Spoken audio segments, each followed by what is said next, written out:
Hello everyone, तुमचं सर्वांचं स्वागत आहे आपल्या लाडक्या यूट्यूब चॅनलवर लिव्ह युअर ड्रीम्स. तर अवतार पाहू शकता माझा, इथे पूर्ण असे माती लागली. आता हात जरा धुतलेत, हेल्मेटवर देखील बरंच चिखल उडाला होता, तो देखील साफ करून घेतला आहे. आता ब्रेक घेतला त्यामुळे व्हिडिओ शूट करू शकतो आहे. आता पावसाचं थोडं वातावरण होतं त्यामुळे मशीनला देखील आराम दिला आणि एक थोडक्यात व्हिडिओ काढायचा आपण प्रयत्न केला. बिफोर आफ्टर करू शकलो नाही या प्लॉटवर, पण तुम्हाला एक अंदाज दाखवायचा होता की आपण गवत कापल्यानंतर हे सगळं जे मागे ते बघा एकदम बॅकग्राऊंडला माझं जे मोठं गवत आहे तिथे मला जाता येत नाही आहे. तर त्यासाठी आपल्याला थोडंफार माणसांची मदत लागणार आहे तेव्हा. आणि आता जिकडे जिकडे आपण मशीन चालू शकलो त्या प्लॉटवर आपण प्रत्येक ठिकाणी घास पूर्णपैकी चॉप करून घेतलेला आहे. कसं झालं आहे ते रेअर कॅमेरा ऑन करून मी तुम्हाला सगळे डिटेल्स दाखवतो. ओके, तर प्लॉटवर वरती यायसाठी आपली एंट्री इथून आहे आणि इथे फार मोठं गवत झालं होतं, त्याला आपण पार्टिशन करून आतमध्ये एंट्रन्स क्लिअर केला आहे. त्याचप्रमाणे हे जे गवत बांधाकडचं तुम्ही पाहू शकता किती उंच आहे. तशाच प्रकारचं 4, 4.5, 5 फुटाचं देखील काही ठिकाणी गवत रुजलं होतं, ते आपल्याला मशीनच्या मदतीने कापता आलं.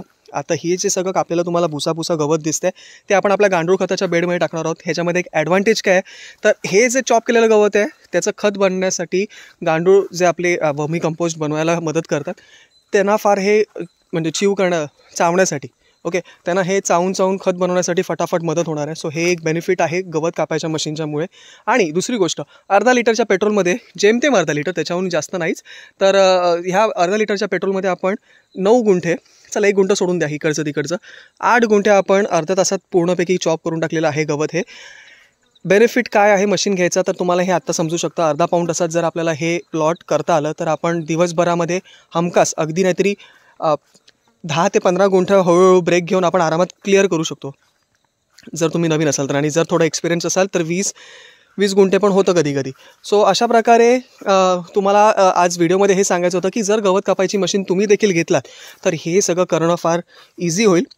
ऑपरेटर तुम्हाला एक थोडाफार ट्रेन करावा लागेल. आजला मला हे सगळं करावं लागलं कारण का करून सुट्टी घेऊन याच्यासाठी झालं होतं की मला तर सध्याला कामं नाही आहेत, पण जर गवत अजून थोडे दिवस ठेवलं या प्लॉटवर, आत्तालाच 4-4.5 फुटाचं हे गवत झालं आहे. असं म्हटलं जातं की दसऱ्यामध्ये 9 दिवसाला 9 पेर, नवरात्रीमध्ये 9 दिवसाला 9 पेर असे गवताचे वाढतात.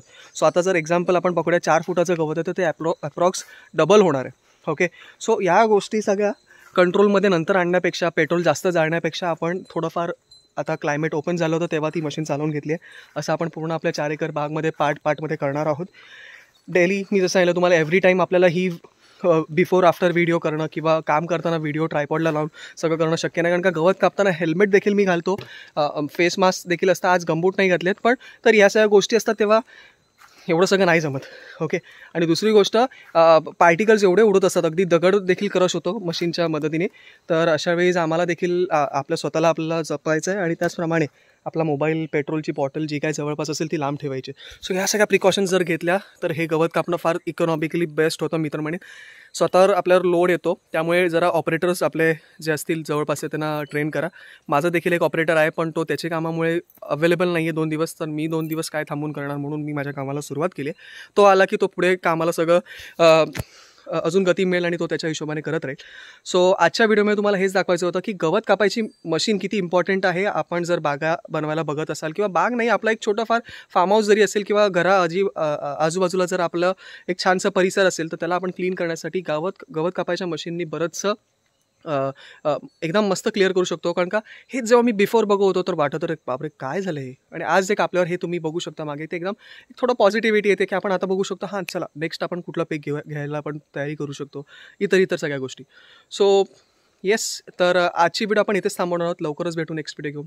थँक्यू. बरं, जाता व्हिडिओ स्टॉप करायच्या आधी आपण एक छोटीशी क्लिप करायचा प्रयत्न केलेला आहे.